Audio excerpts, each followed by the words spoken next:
Hello everyone, my name is Allie Undercuffler and I am an 11th grade student from Williams Valley. The part of life I will be talking about today is loss. The loss of a loved one can be detrimental to someone's mental health. I originally experienced loss in November of 2022 when my grandpa passed away from small cell lung cancer. I was extremely upset because this is the first time I experienced losing a loved one. On January 12, 2023, I lost one of my best friends. He was in a car accident on his way to school. I remember calling his phone multiple times because he was always at school and I was concerned that he wasn't here. I remember getting the news confirming it was him who was in the accident. I remember getting the text that said he's gone. I believe that since I went through loss, I am credible to talk about it. I hope to make everyone aware of grief and how to handle it in a healthy way. I'm going to explain the impact that loss has on our lives and explain healthy ways to get through it. First, I will be explaining what the loss of a loved one can do to you. Death can cause you to go into depression. It can make you ask unsolvable questions such as, why does this happen? No one could possibly answer that. Loss can happen at any time of day or any night.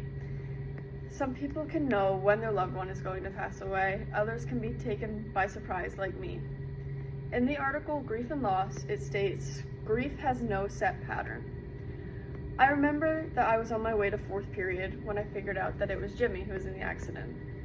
I found out that the same period he was severely injured but still alive. Yet again in the same period we got the text that he was gone. Death doesn't happen for any specific reason.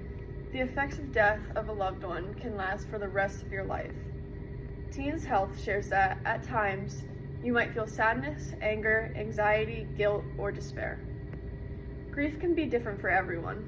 In the article Grief and Loss, it also states, some people like to be expressive and public with their emotions, while others like to keep their feelings private. Next, I will be examining the impact grief has on us. Grief itself is not the problem, it's the way people handle it. Some want to be with their friends to grieve. They can also want to be with their family. Some also want to be out and about. On the other hand, people can deal with grief in highly unhealthy ways. This can include things like risk-taking behavior and substance abuse.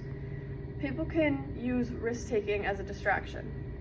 According to signs of unhealthy coping mechanisms for grief, grieving individuals may find themselves engaging in hazardous activities as a way to distract themselves from their pain or try to feel alive. Risk-taking could make you feel better for a little bit, but it could prolong the healing process. Substance abuse can also be used as a distraction. Also, in signs of unhealthy coping mechanisms for grief, it states that in an attempt to numb the pain or escape the reality, some turn to alcohol, drugs, or even prescription medications. Substance abuse can lead to addiction. One more unhealthy way of grieving is isolation. When my best friend first passed, I just wanted to lay in my bed all day and all night. My mother would never let me do this, and I had no idea why.